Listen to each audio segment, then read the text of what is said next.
The link of that video you took? I did post it. Oh, you did. To the notes? Yeah. Which video? The one on my phone.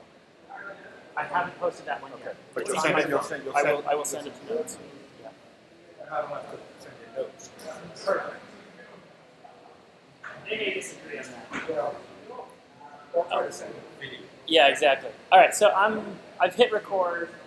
I don't know what we're recording really, but so this is networks versus ecosystems, and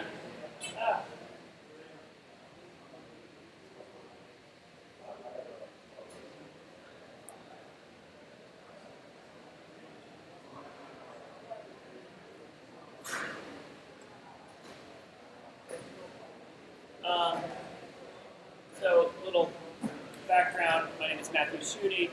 I work at a company called HoloChain.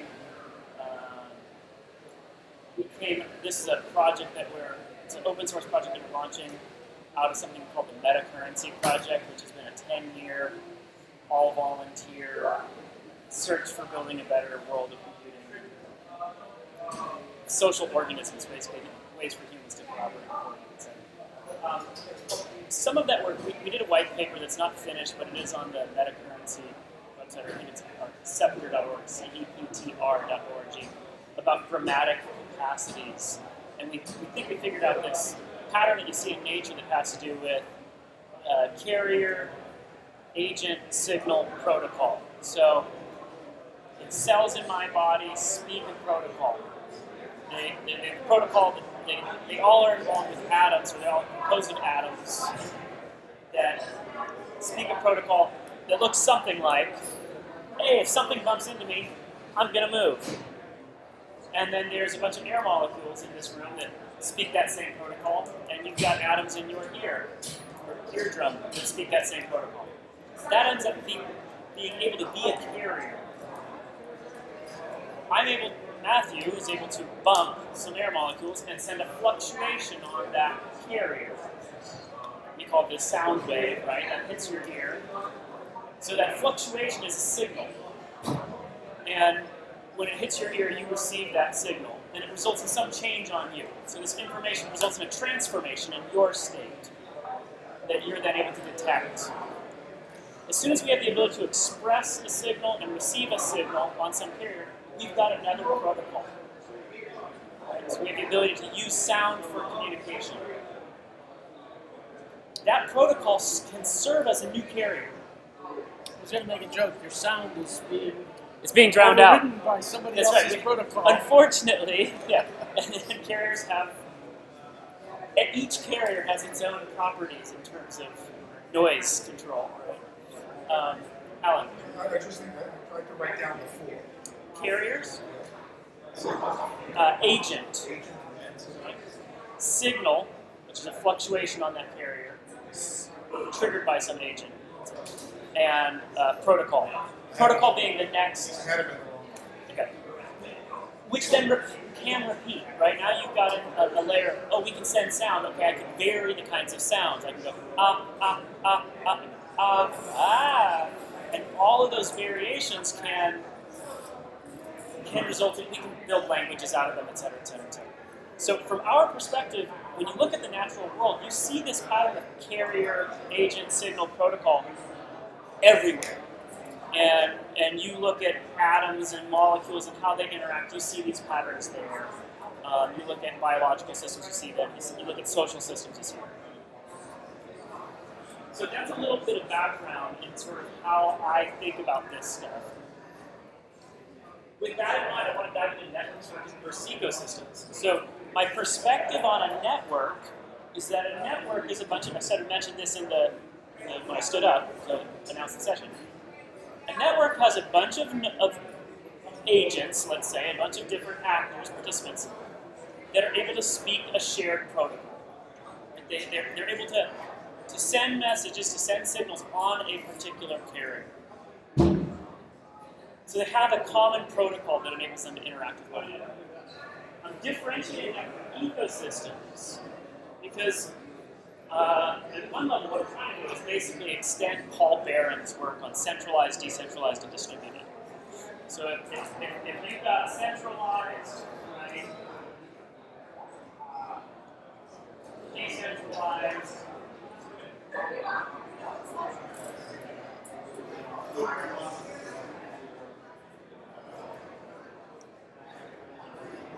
and distributed. All of these are models of networks.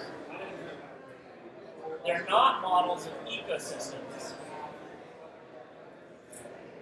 But if you take this distributed one and you start to have, some of these able to speak a second protocol, in addition to the protocol they're speaking with these folks in this network, and they're able to communicate the whole. So, by your definition, a network assumes homogeneity.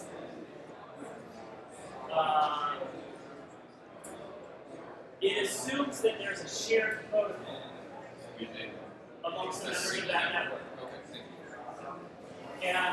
And what an ecosystem gives you is the ability for some of these actors to be able to communicate with others. Didn't speak the protocol of these things, because they have a second protocol they're able to use. You can do that with any network.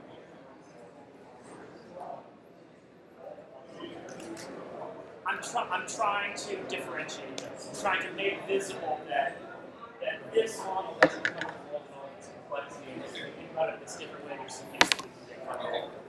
Sorry. So if I'm right here, this is sort of a fourth version in the Paul Barron set of drawings, and that it can be n-dimensional based on what the protocols are with the other communities. And then there's a special role for an actor that speaks both protocols and is able to bridge from one space into another. That Matthew speaks sound. Matthew's able to hear sound. Matthew doesn't speak radio waves. Matthew plus cell phone and Justin plus cell phone and some towers, right, enables us to speak to one another really remotely, thanks to the fact that that device was able to speak both sound and radio waves.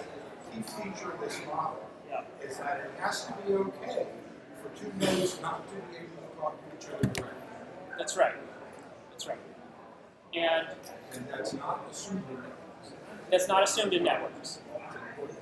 And I think that this actually ends up being a really critical component of how ecosystems operate.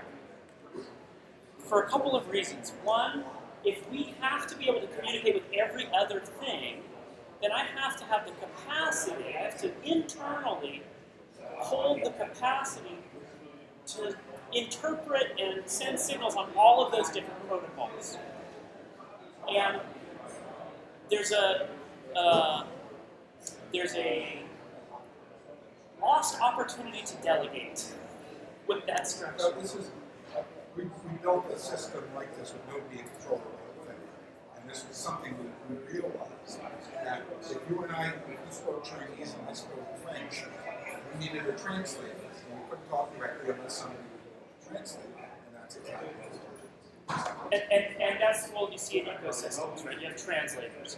And the simple example that I often give in the biological world is, I'm able to sit here. I'm not going to talk about speaking, I'll talk about eating, right? But what signals am I able to process profitably? Well, I can breathe in carbon dioxide, but it doesn't do me much good. I'm not able to, my body doesn't have the capacity to turn that into food. And I could eat grass, but most grasses at least, my stomach isn't able to profitably extract nutrients out of it. Right? So if I've got just carbon dioxide and grass, I can't survive without it. From grass's perspective, carbon dioxide is food. And it's able to use carbon dioxide and water and light and a photosynthetic process to strip off carbon molecules out of that CO2, breathe the O2 back, to take that carbon molecule and combine it with H2O and form glucose. And that's where the grass, these sugars, these carbon sugars form, and that's what becomes grass. It's literally pulling stuff out of the air and out of the water, transforming it. Cow comes along, it sees CO2 and it goes, that ain't food, right? Water, that's useful, light's nice, but those things alone are not food, but it sees grass and it's able to eat that. It's delegating that level of sense-making and that processing of information, right, of those forms. It's relying on the grass to do that transformation. The cow has a four-chambered stomach. It's able to turn all of that grass into beef and milk, and I'm able to come along and drink it or eat the beef. there's another side of that, which is that the cow and I do transformations where we breathe in O2 and we bond the carbon molecule that was stripped off of that glucose or other things and breathe it back out. And it actually creates the feedback loop that enables that system to be regenerative and renewable. And so the fact that you end up having different organisms attuned to different signals, paying attention to different protocols, and being able to do specific sets of work, what's the division of labor kind of stuff, right? Or specialization. That is something that enables the system to be regenerative. Now, what's that whole thing in the cow example being powered by? The sun, right? It's the thing that's really doing the work, but it's not just heating stuff. It's resulting in this. Is it it's non-entropy? I can't remember the opposite of entropy. It's actually able to in this closed within the closed system that has lots of excess energy coming in. We're able to build up higher forms of order. Right? And I believe that this bridging across contexts is a really critical part of what makes this ecosystem resilient. In technology talk, what this enables is you reduce the number of global agreements you have to systems. That's what it's good for. Well, and I think it's important to note here that I really like your use of the eating example instead of the communication example. Because when you think communication, you think the same message has to get out the other side. Because that's how translation works. And if that doesn't happen, then you fail, right? But with a true ecosystem where things are eating each other, energy is getting out the other side, but it has been transformed and transmuted and all kinds of other things like that. So, I mean, it gets stored, it gets turned to matter, it gets turned to all sorts of other stuff, right? Exactly. And all of those are useful. But at the same time, we don't say that cows are solar powered. Nope. You know, cows don't need sunlight, even though they kind of indirectly do, which means that we are all indirectly solar powered, etc. and so forth. Side note, one of the best ecological descriptions that I heard is that we are all just parasites of plants. And that's totally fair. And we do work for them too. Yes. Right? Like,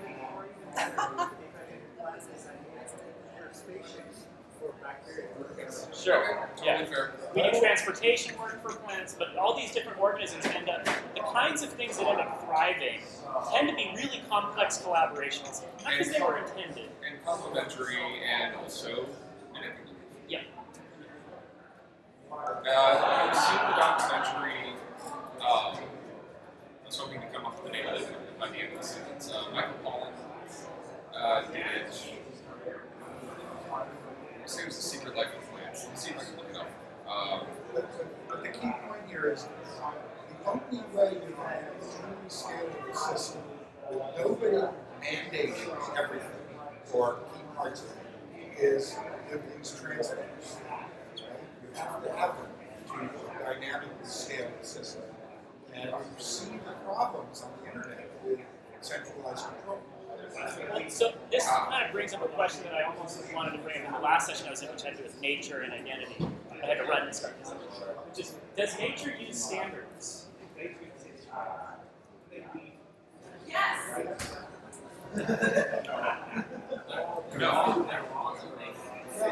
No, nature doesn't have standards. Nature has emergent systems that become standardized and can be replaced by more efficient emergent systems. Nature uses fitness functions, Yes. Fitness functions. which means the organism is capable of surviving in the ecosystem if its fitness function provides a reward, the reward that is the most fit.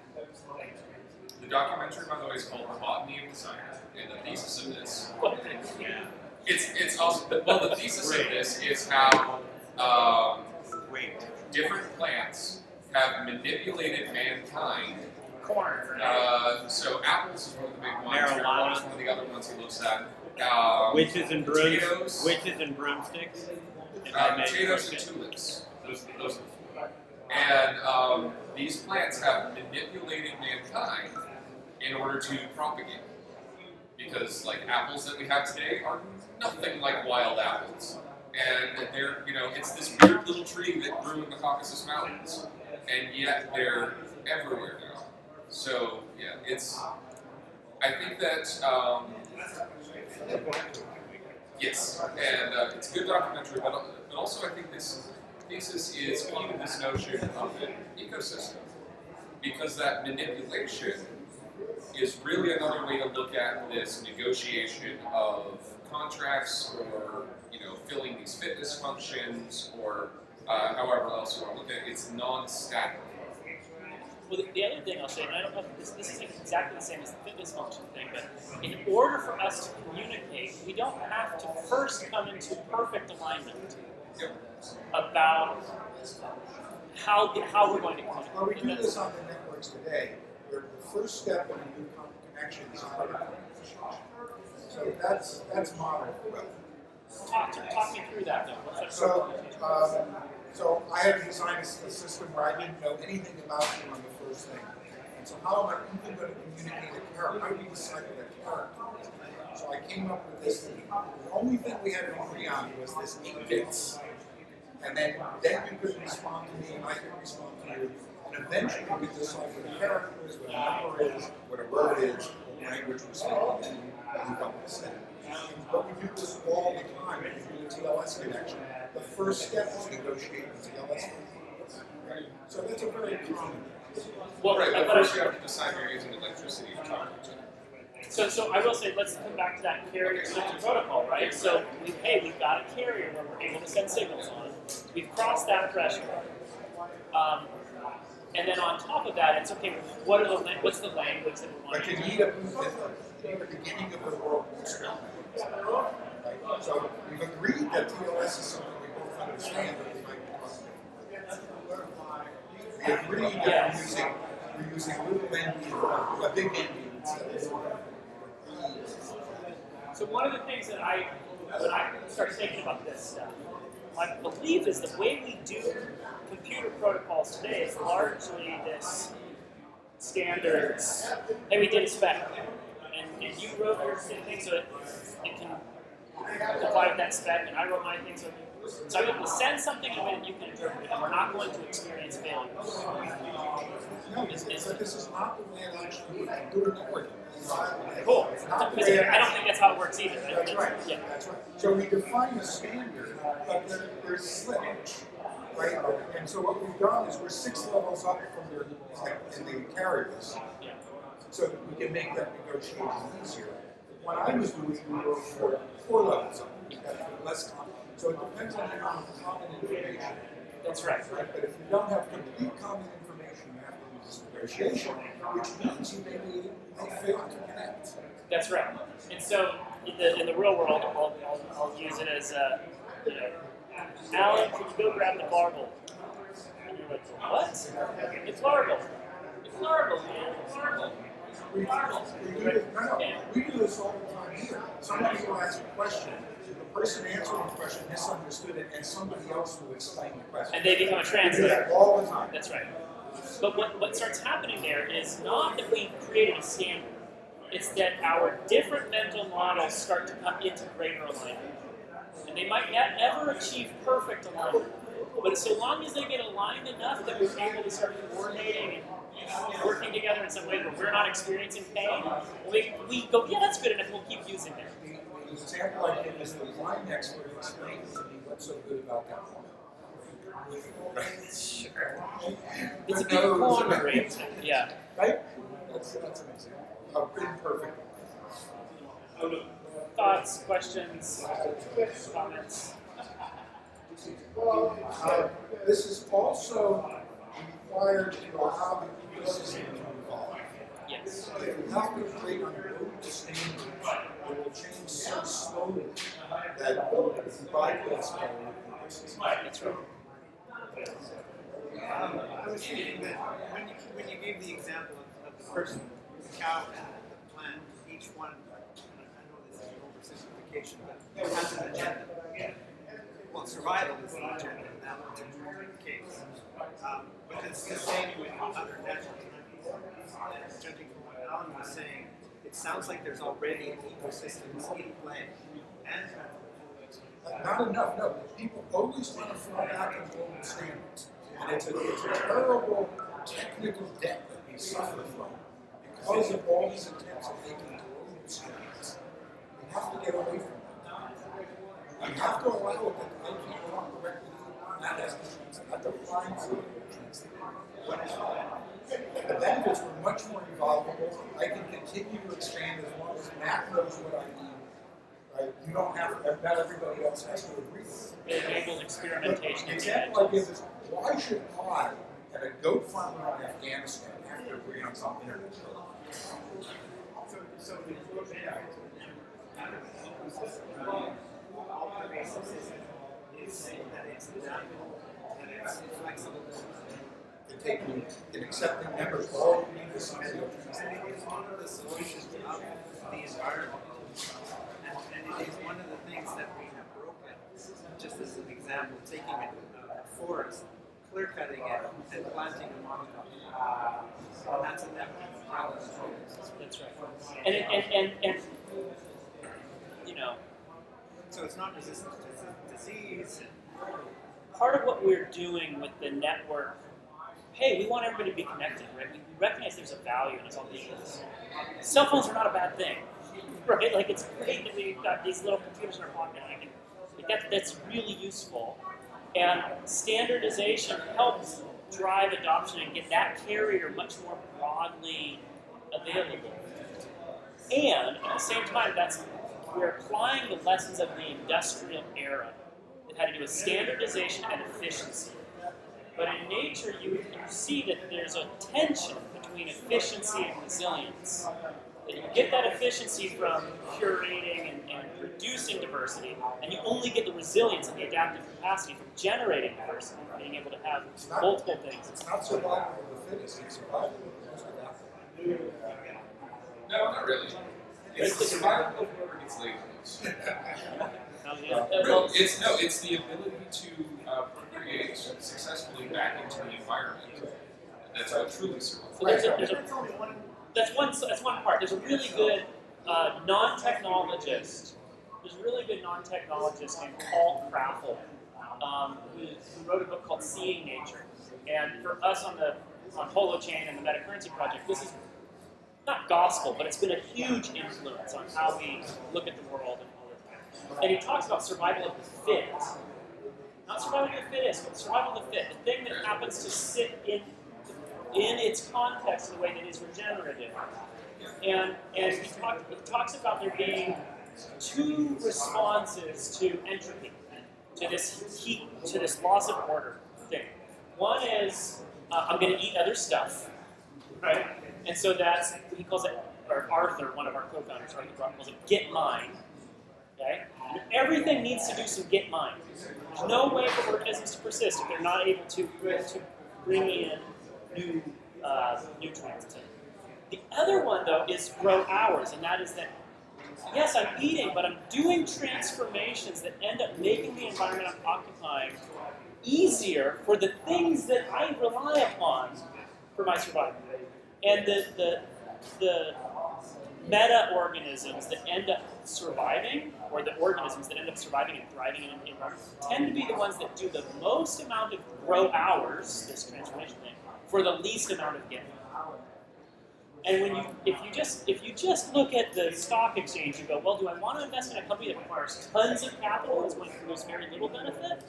Or do I want to invest in a company that requires very little food capital and is going to produce lots of benefits to others in the ecosystem? And it becomes really clear right away, of course, the ones that do the most grow hours for the least in line survive. But it's always in that particular context. The adaptability is when things change. How do you live? Because so years ago, there used to be this guy, an English guy in San Francisco, who carried brass around on his bicycle. Brass.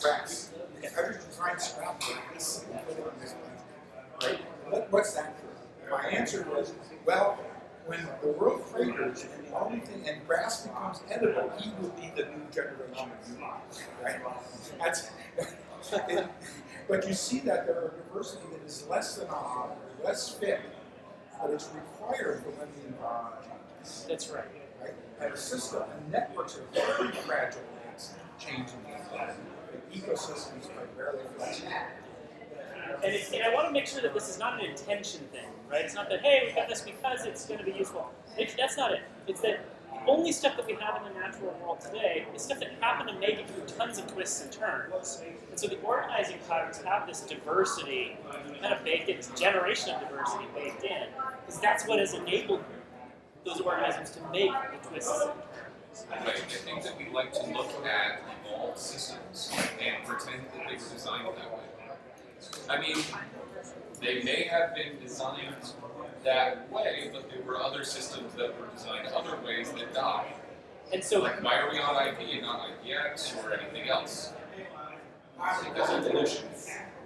and what that means is for us as technologists and designers, we can take billions of years of trial and error and go, okay, the stuff that's on the scene right now probably has some properties that make it persistent. It doesn't mean it's good, Right. but it means it's resilient. Let's see if we can mimic some of those. So we can create systems that are also resilient. Right. We had I ran a session about a year ago where we tried to sit down and burn down the internet and start all over and what that looked like. And that was kind of the running theme that came out of it, is that the internet as we know it, as messy and convoluted as it is by your definition is an ecosystem. It's evolved. It does. We don't just have TCP/IP, we've got UDP, right? Right, exactly. And we've got all kinds of different carrier backbones and all sorts of other stuff going on. And that's what makes the internet work as well as it does. It also makes the internet work as poorly as it does. And anything that we would design out of the box wouldn't have all of those other, extra little fiddly bits that make it not follow. It's not unprecedented. It's all good. And there's an example or a counterexample. Our choice is how we look at it. It's not. HTML is Good, because Can you speak up a little bit too? Because it's super loud. I'm too front too. Yeah. It's not unprecedented in the natural world that there is an organism that takes over and creates a status, and it's so much better than anything else in the ecosystem that it takes over. And it's often detrimental to the ecosystem that is happening because other solutions are suppressed and we lose that information. So the internet being an example of that, efficiency protocol is very successful. Yeah. TCP is arguably fits that definition. Well, I mean, humans are the world's most successful invasive species so far. Other thoughts from the folks who haven't spoken? Yeah. The evolution of the internet mirrors natural evolution. That, like you said, survival of the fittest. It's survival of good enough. Nature really isn't efficient. Nature's just good enough. Even then, it's the same kind of thing. So if you get something that works, then natural forces don't optimize it. You need to great solution. Sacrifice perfect. Those efficient still solution. Then we know that's why we have this. Just enough internet and yet power. And the mathematical term for this is satisficing, as opposed to optimizing. Satisficing.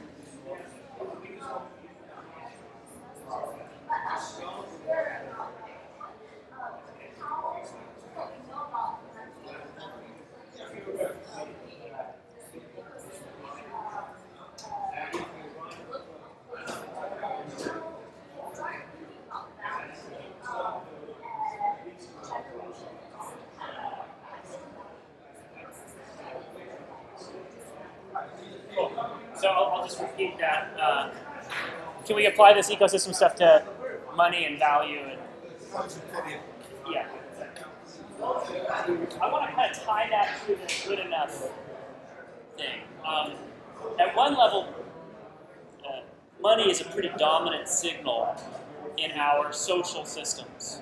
It's not the only signal, but it plays a really large role in our organizing of human effort. In part because price composes across the supply chain.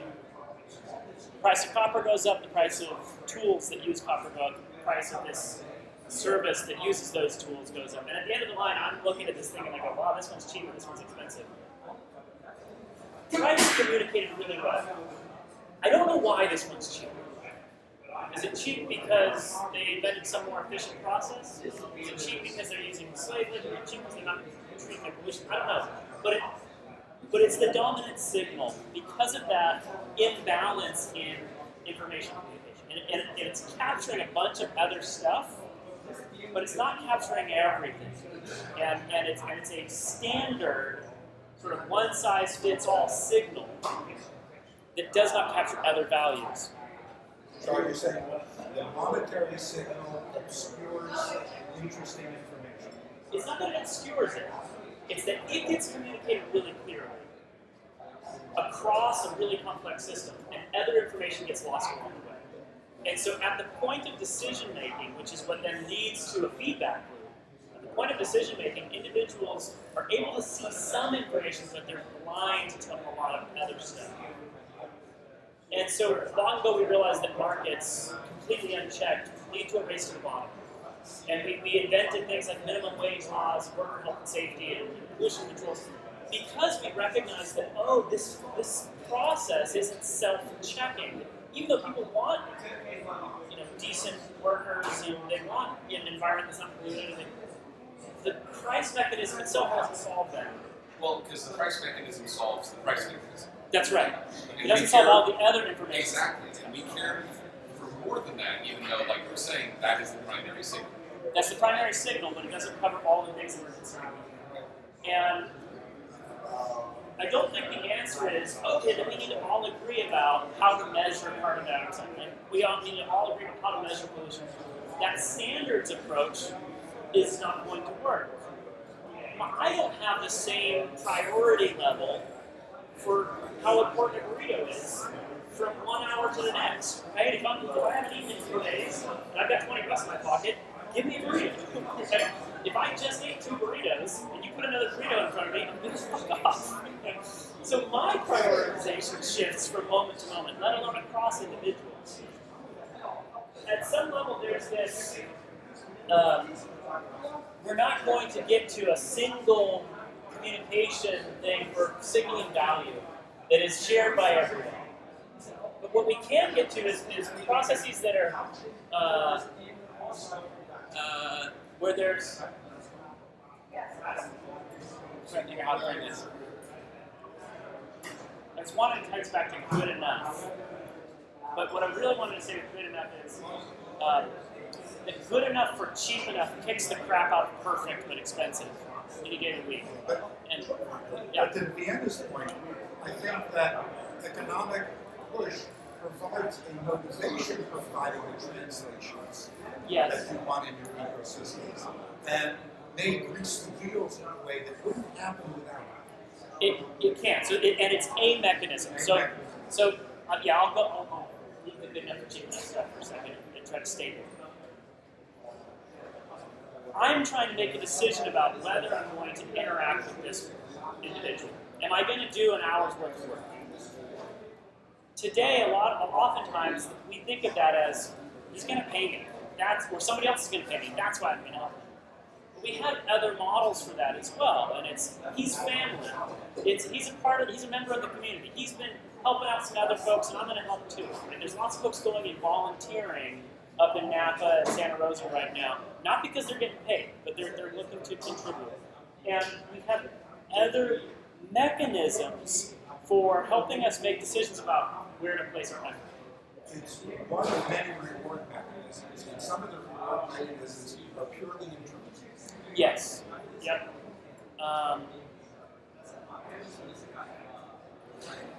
But what we found in the product was the incentive to make money was a good reason for people to stand up translation services. Sure. I was trying to figure out a way to tell this without going into bullet chain, but I'll go there a little bit. So the Endoscope Economic Space Agency, they work on creating economic spaces, which I will sort of articulate as, hey, we might want to organize our relationships with one another in a particular way. that community is paying attention to certain signals. They've got particular protocols that they are attuned to and making use of for how they coordinate their relationships. With Holochain, we're trying to do something kind of similar. I think our focus is includes some sort of economic or financial kind of relationships. We also see stuff that pays attention to other signals as well, like did you drop off the kids late? That's not something that is an incentive, but it's information that helps me make a decision about, am I gonna, if you're always dropping off or picking up the kids late, do I really want to watch your kids today when I know that I have to be somewhere right at 5? And so in these, we think of them as social spaces. If you run an application with a bunch of other folks, it's a babysitting co-op, you end up paying attention.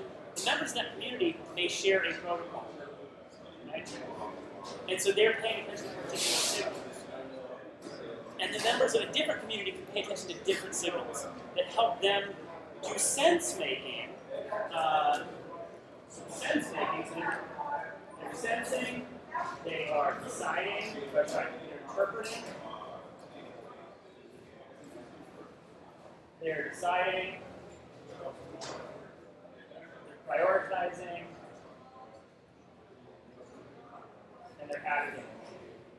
So sense, interpret, decide, prioritize, act. I think that any organism, whether it's an individual organism or a social organism, like a particular community, is doing these things. And often you're delegating to get some of these things done. You're delegating to the thermometer to sense the temperature. You're delegating to the mechanic to interpret that noise that your car's been making, right?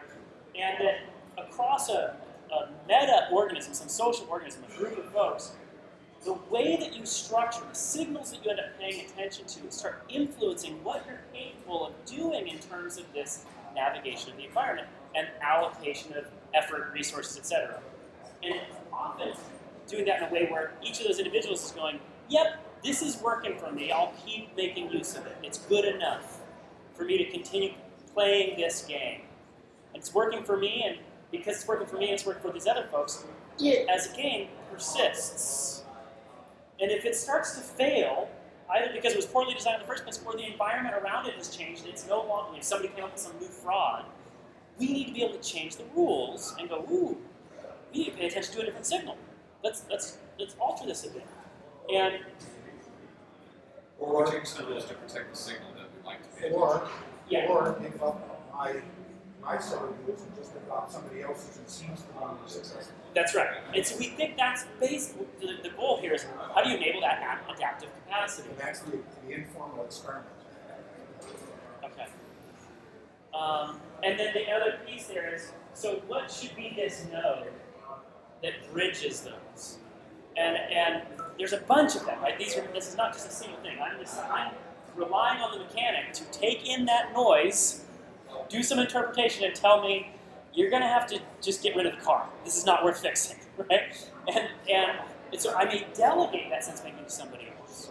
But often when it comes to our own, I'm taking information out of one context and pushing it into another, we end up being that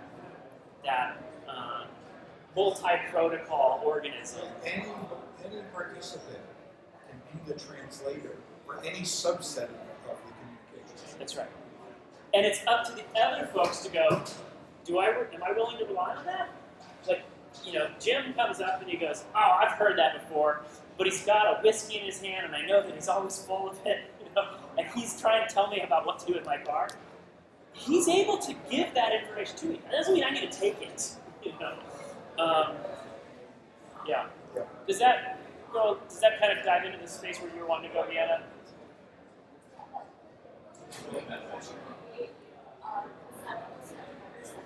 Yeah. Okay. I don't have anything else to say. So your question about value, just trying to see where that fits in those 5 things.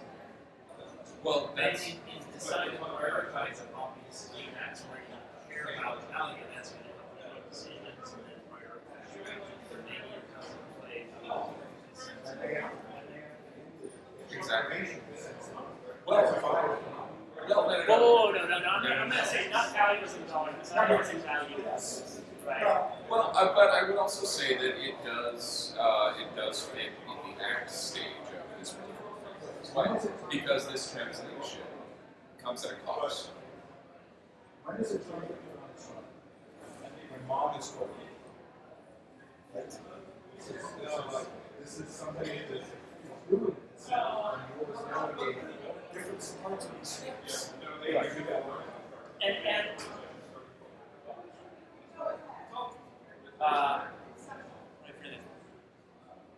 the action is the stuff that's visible at the surface at the end, right? Yep, I did buy the real one. But there's all this other stuff that happens. And part of our sense making has to do with what the signals are that are available. And my earlier choice to participate in this community at all, right, and be speaking this set of protocols was what enabled me to start being sensitive to those signals, right? So this is not like a one and done thing. This is layers and layers of sense making and provision decision. Right, yeah, because you had to decide that you were going to go participate in that sense. That's right. Well, it's a CUDA loop under another name Yes, exactly. and another step. Yeah. And the only reason I gone back and forth about whether to continue including prioritize, but I do think it's important because I think a lot of times what happens is we interpret some stuff and we go, oh, that's this thing, and we decide, yes, I would like to have that. But then we also go, and I want this, and I want this, and I want this. Right. And there's other stuff where we go, well. Well, it contextualizes it, so I do think that is important. It's like the whole every one of those. That's right. That's right.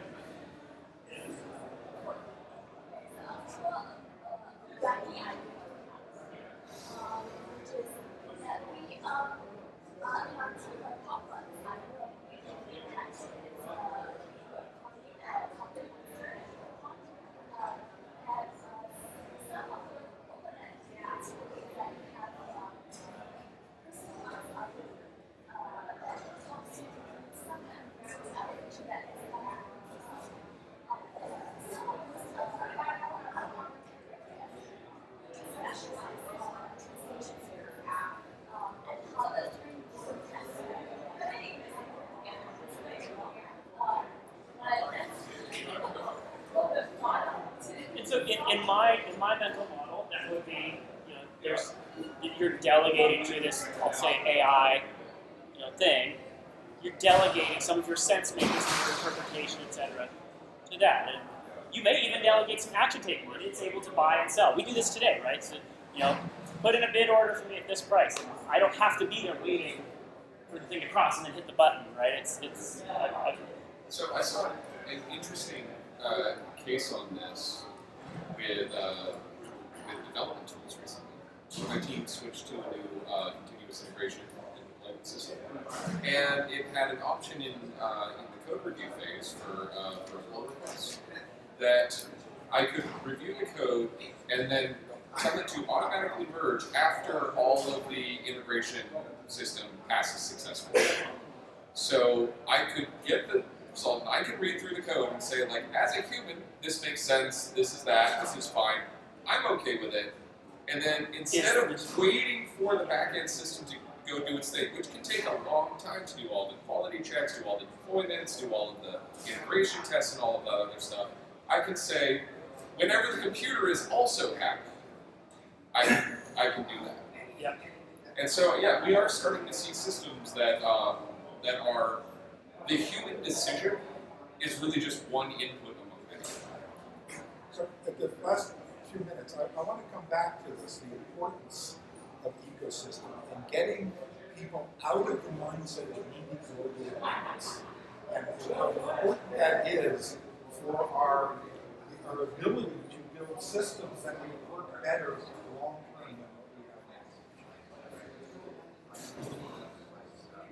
now. Because the first thing people want to do is agree on agreements. Because it makes it so much easier to go. Well, I don't think that that's necessarily true, that that's the first thing people want to do. People agree on standard to be global in the sense of all the stuff that I know about. And the thing is, that global is never actually global. That's the problem. Well, and I don't think that most people have the idea that it is here. This conference is conducted in English. Well, but for example, when it comes to naming things, the first thing the computer science is you need a local namespace of the art. And we don't. The idea. And so this was really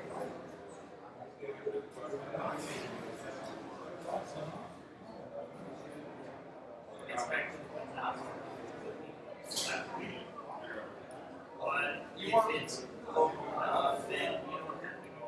So I'm gonna come Well, back. exactly, because URLs are local enough for most use cases.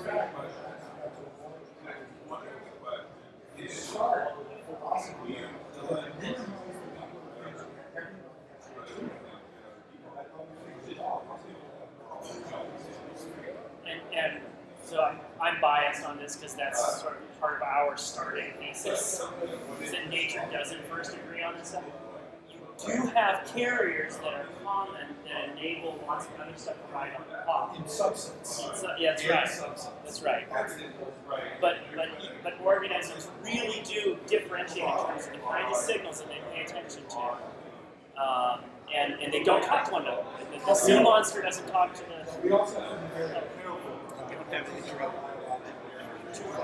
And Christopher Allen is actually a big, I don't know, not advocate, but he strongly says that same stuff. At the same time, I don't yet know how else to do it. Like some of the stuff I looked at was, this would be just a little fun thought. Some of the stuff I looked at was, okay, part of how nature really gets resilience is by being okay with tons of death. Right? Like that's the truth, right? We try lots of things, tons of stuff dies off, it gets recycled, we use that to try more stuff. And it's a mechanism to make sure that something gets through. It's, again, an inaccurate way. It's not trying to do that, it just happens to be that process is what enables stuff to do. Exactly. Yeah. The words are so bad, right? But it was like, okay, well, how can we do this without a little differently. Part of the cycle I call bloom and bust. Hey, there's a store of food that's built up for a really long time.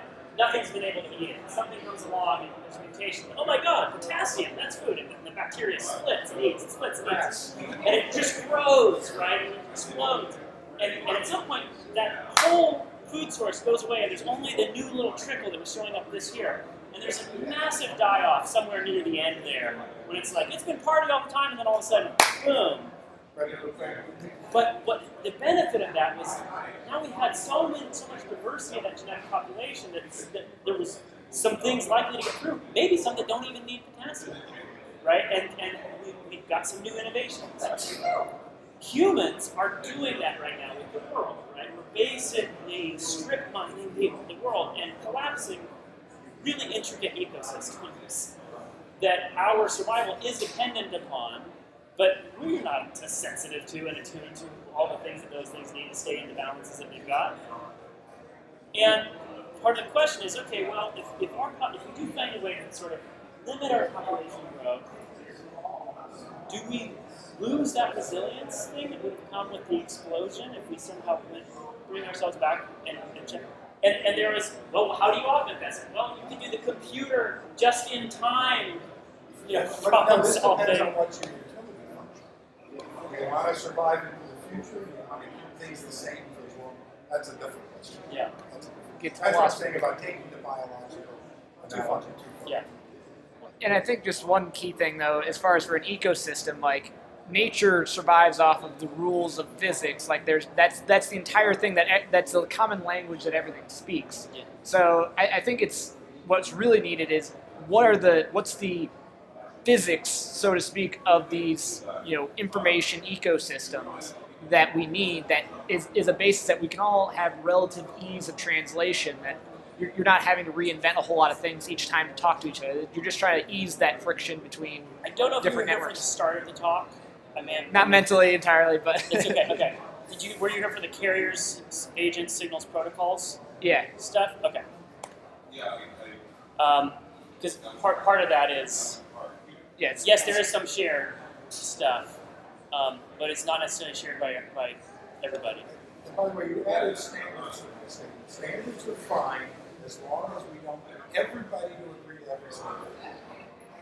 I totally agree. And in fact, in a particular holochain application, that community has a standard, right? It has an agreed upon set of ways of talking to one another.